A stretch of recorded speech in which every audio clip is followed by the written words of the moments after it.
तो जॉन इस रेगिस्तान में इधर उधर भटक रहा है और उसके साथ एक फीमेल रोबोट भी है जो हम इंसानों की तरह ही बात कर सकती है। रोबोट हमें बताती है कि जॉन को शहर से दूर अकेले रहना पसंद है, उसे शोर शराबा पसंद नहीं है, इसीलिए वो सब कुछ छोड़कर यहाँ पर आ गया है और जब वो अकेले पढ़ने लगा तो उसने मुझे बनाया। आगे रोबोट बताती है कि मैं पहले से ऐसी नहीं थी, समय के साथ साथ इस रेगिस्तान ने मेरे शरीर को गला दिया और अब मेरे सर के बचे हुए इस हिस्से में भी दिक्कतें आने लगी हैं। लेकिन जॉन ने मुझे वादा किया है कि वो मुझे ठीक कर देगा, वो भी कुछ ही दिनों में, क्योंकि अब बहुत ही जल्द वो घर जाने वाला है। पर ये देखने वाली बात होगी कि वो घर जा पाता है कि नहीं। और एक बात, जॉन हमेशा से अकेले नहीं था बल्कि उसके साथ कोई और भी यहाँ पर था। वो कौन था यही आज हम जानने वाले हैं। यहाँ पर हमें पता चलता है कि जॉन कुछ महीनों से नहीं बल्कि कई सालों से यहाँ पर रह रहा है, लेकिन उसके लिए ये अच्छी बात है कि उसे यहाँ पर खाना और पानी समय समय पर मिल जाता है। लेकिन रेगिस्तान में खाना और पानी समय समय पर कैसे मिल जाता है? तो मैं आपको बता दूं कि ये पृथ्वी नहीं है बल्कि कोई अन्य ग्रह है और ये समय आज से कई हजार साल आगे का है, जब पृथ्वी पूरी तरह से नष्ट हो चुकी है। जबकि जॉन एक क्रिस्टल लेक के खोज में यहाँ से वहाँ भटक रहा है। देखते हैं उसे लेक मिल पाती है कि नहीं। वो जहाँ भी जाता है उसकी रोबोट साथ में होती है, लेकिन उसे इस बात का दुख है कि उसके रोबोट का शरीर अब नहीं रहा, बस बचा है तो उसका सर जो कि खराब होने लगा है। वो उसे ठीक करना तो चाहता है लेकिन नहीं कर पाता। अब एक दिन जब वो चल रहा होता है तो उसे वहाँ पर एक लड़की दिखती है जो कि बेहोश पड़ी हुई थी और उसके मुंह से झाग निकल रहा था। झाग को देखकर जॉन समझ जाता है कि जरूर इस लड़की ने जहरीला फल खा लिया होगा, जिसके बाद वो उसे एक दवा खिलाता है और कुछ देर बाद लड़की को होश आ जाता है। इसके बाद वो उसे समझाता है कि देखो ये दोनों फल दिखने में एक जैसे हैं, लेकिन क्या तुम्हें पता है इसमें से एक जहरीला है और जिसके ऊपर लाल रंग है वो हम खा सकते हैं। ये फल हमारे लिए सेफ है, जिसके ऊपर लाल रंग नहीं है वो हम नहीं खा सकते, यानी कि वो फल जहरीला है। शायद अब तुम्हें पता चल चुका है। इस अनजान लड़की का नाम रोला होता है जो उसे कुछ कहती है और उठकर वहाँ से चली जाती है। जॉन को ये लड़की काफी अजीब लगती है। वो सोच रहा था कि मैंने उसकी मदद की, लेकिन वो मुझसे बात करे बिना ही चली गई। उसके पास तो यहाँ पर जिंदा बचे रहने के लिए कुछ सामान भी नहीं है। इसके बाद वो भी उस लड़की को उसके हाल पर छोड़कर वहाँ से जाने लगता है। शायद उस लड़की ने ऐसा इसीलिए किया क्योंकि शहर के लोगों ने रेगिस्तान के बारे में काफी अजीब लिख रखा है और अफवाह उड़ाई है, जिससे कि लोग यहाँ पर आने के लिए डरते हैं और कोई नहीं चाहता कि इस गर्मी में यहाँ पर वो भटकते फिरे। इसीलिए रोला ने भी उस पर ट्रस्ट नहीं किया। उसे ये भी लगा होगा कि यहाँ पर ये आदमी क्या कर रहा है। थोड़ी दूर आने पर जॉन को कुछ सामान मिलता है। इस सामान को देखकर वो खुश हो जाता है क्योंकि उसे यहाँ पर एक बैटरी मिलती है। इस बैटरी से वो अपने रोबोट को चालू कर सकता है। इसी दौरान उसे एक बॉक्स भी मिलता है जिसे वो बहुत मुश्किल से खोल तो लेता है, लेकिन तभी वो फट जाता है और जॉन को आकर लग जाता है, जिसके बाद वो वहीं पर बेहोश हो जाता है और उसकी रोबोट भी ऑफलाइन है। काफी समय बीत जाता है। तभी हम देखते हैं कि वहाँ से रोला गुजर रही होती है। उसे जॉन यहाँ पर बेहोश पड़ा दिखता है, लेकिन वो जाकर पहले उसकी मदद नहीं करती बल्कि उसके सामान को चेक करती है कि कहीं कुछ गड़बड़ तो नहीं है और सोच रही होती है कि ये इंसान मदद करने के लायक भी है या नहीं। रोला उसके रोबोट के सर को काफी ध्यान से देखती है और पता करने की कोशिश करती है कि जॉन इसे लेकर क्यों घूम रहा है। इसके बाद वो जॉन के पास रखी एक किताब को पढ़ने लगती है जिसमें जॉन ने एक समुराई की कहानी लिखी हुई थी, लेकिन ये कहानी अधूरी होती है क्योंकि जॉन हर रोज ये कहानी लिखकर इस कहानी को पूरा कर रहा होता है। कहानी पढ़कर हो जाने के बाद जॉन के सर से आकर लगे हुए टुकड़े को रोला हटा देती है और फिर उसकी मरहम पट्टी करती है, जिसके कुछ देर बाद उसे होश आ जाता है। रोला उसे बताती है कि अभी अभी मैंने तुम्हारी किताब पढ़ी, तुम काफी अच्छा लिखते हो, मुझे पसंद आया। लेकिन जॉन को उसकी ये हरकत पसंद नहीं आती, इसलिए वो उसे गुस्से से कहता है कि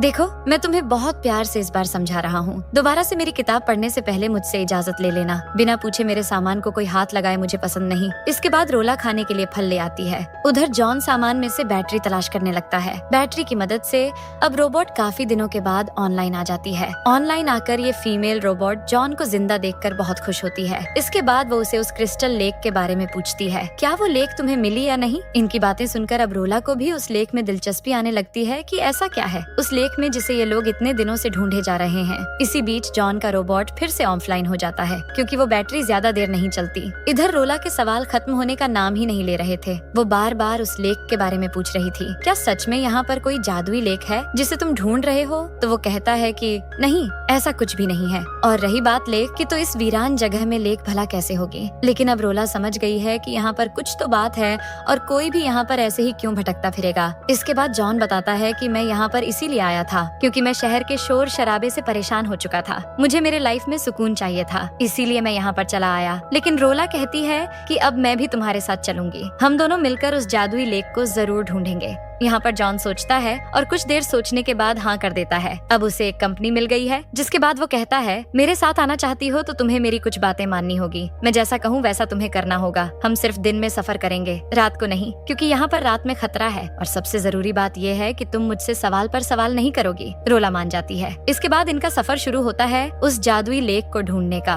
इसी बीच जॉन रोला को पानी निकालने का सामान देकर कहता है कि जाओ कहीं से पानी लेकर आओ, तब तक मैं कुछ खाने के लिए ढूंढता हूँ। इसके बाद जॉन को याद आता है कि मैं तो इस रोबोट में उस जादुई लेक के बारे में कुछ डाला भी नहीं था, तो इसे कैसे पता चला, और रोबोट ने मुझे उस लेक के बारे में सवाल कैसे किया। खैर, उसके इस सवाल का जवाब तो उसे तभी मिलेगा जब रोबोट ऑनलाइन आएगी। उधर रोला जो पानी निकालने की बहुत कोशिश करती है, पर वो निकाल नहीं पाती। तभी उसे कुछ चमकती हुई चीज दिखाई देती है। इस बारे में वो जॉन को बताती है। जॉन रोला को कहता है कि देखो रोला, हम अगर से इधर उधर भटकेंगे तो कभी भी अपने मंजिल तक नहीं पहुंच पाएंगे। हमें उस लेक को तलाश करना है, तो बस फोकस उसी पर करो, बाकी सब चीजों को नजरअंदाज करो और आगे बढ़ते रहो। रोला को जॉन की इस बात से गुस्सा आ जाता है, लेकिन वो कुछ नहीं कहती। अगली सुबह इनका सफर फिर से शुरू हो जाता है। अब दोनों ऐसे ही चलते रहते हैं और चलते चलते इसी बीच हम जॉन को देखते हैं, जो बहुत कोशिश करता है कि अपने रोबोट को ठीक कर सके, लेकिन वो ऐसा कर नहीं पाता। तभी अचानक इन्हें एक आदमी इनकी तरफ आता हुआ दिखाई देता है। जब वो आदमी करीब आता है तो हमें पता चलता है कि ये एक बूढ़ा आदमी है और इन्हीं की तरह इस रेगिस्तान में इधर उधर भटक रहा है। यहाँ पर रोला इस आदमी को उनके साथ चलने के लिए कहती है, लेकिन ये अनजान आदमी मना कर देता है और बिना कुछ कहे वहाँ से जाने लगता है। रोला आदमी को रुकने के लिए कहती है और उससे पूछती है कि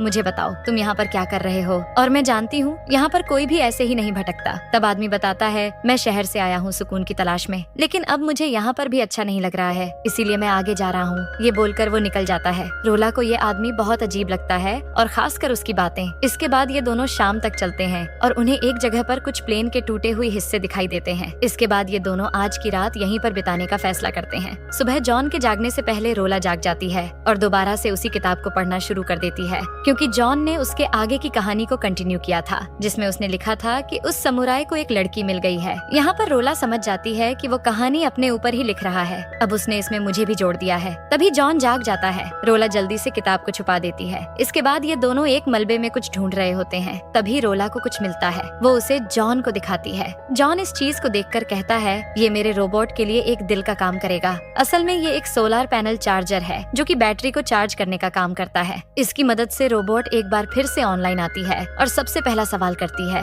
मैं कितने दिनों तक ऑफलाइन थी। जॉन बताता है कि ये तो मुझे याद नहीं, लेकिन 1 साल के आसपास शायद हो गया होगा। इसके बाद वो ये भी पूछती है कि मेरे शरीर के बारे में तुमने कुछ किया, तो जॉन उससे माफी मांगता है और कहता है कि नहीं, मैंने अभी तक तुम्हारे शरीर के लिए कोई जुगाड़ नहीं किया। इसके बाद वो उसकी तबीयत के बारे में पूछती है और कहती है कि वो आजकल बहुत कमजोर लग रहा है, क्या वो अपना खाना इस लड़की को दे रहा है। तो जॉन कहता है नहीं। फिर रोला उससे पूछती है, तुमने आखिरी बार किसी क्रिस्टल लेक का जिक्र किया था, मुझे बताओ आखिर वो क्या चीज है। तो वो कहती है कि अब तुम उससे काफी दूर आ गए हो। रोला कहती है कि अगर हम वहाँ पर वापस जाना चाहे तो कितना समय लगेगा। रोबोट बताती है कि ऐसे तो मुझे नहीं पता, लेकिन हाँ, अगर जॉन के चलने के मुताबिक हिसाब लगाया जाए तो कम से कम 2 हफ्ते लगेंगे। जॉन रोबोट को बताता है कि तुम अब घबराओ मत, मेरे पास सोलर चार्जर है जिससे कि तुम अब हमेशा ऑनलाइन रहोगी। इसके बाद वो उसके बताए हुए डायरेक्शन को फॉलो करते हुए आगे बढ़ते हैं, लेकिन बीच में रोबोट बताती है कि जरा रुको, तुम जिस जगह जा रहे हो वहाँ पर तुम्हें खाना पानी ना मिले। तो रोला कहती है कि हमें जो कुछ भी रास्ते में खाने के लिए मिलेगा वो हम अपने साथ रख लेंगे। इसके बाद इनका सफर शुरू होता है, पर यह सफर इनके लिए आसान नहीं था।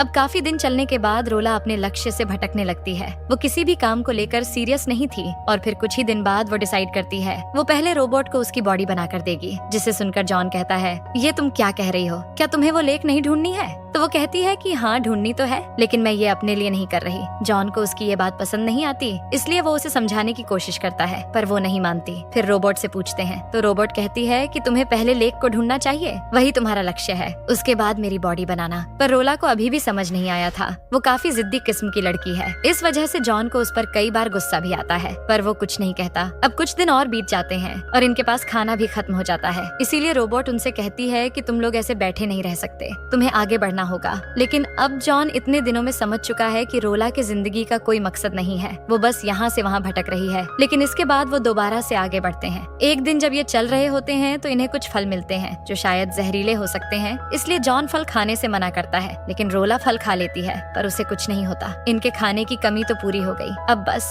इन्हें उस लेक को ढूंढना है। फिर कुछ और दिन चलने के बाद फाइनली इन्हें वो लेक मिल जाती है, लेकिन करीब जाने पर इन्हें पता चलता है कि ये लेक नहीं बल्कि एक समंदर है। फिर भी वो इसे देखकर बहुत बहुत ही ज्यादा खुश होते हैं। इसके बाद वो बहुत देर तक इसमें नहाते हैं, जिसके बाद रोला डिसाइड करती है कि अब उसे शहर जाना चाहिए ताकि वो रोबोट की बॉडी बना सके। आखिर में हमें रोबोट बताती है कि शहर जाकर इन्होंने इसके बारे में लोगों को बताया, जिससे कि यहाँ पर हजारों लोग आए और उनकी आबादी बढ़ती चली गई और एक अलग दुनिया बस गई। इस पूरी कहानी से दो चीजें निकलकर हमारे सामने आती हैं। पहली, जब हमें कोई चीज मेहनत करने के बाद मिलती है तब हमें उसकी वैल्यू समझ आती है। दूसरी ये कि एक अच्छा इंसान हमारे लंबे सफर की दूरी को कम कर देता है।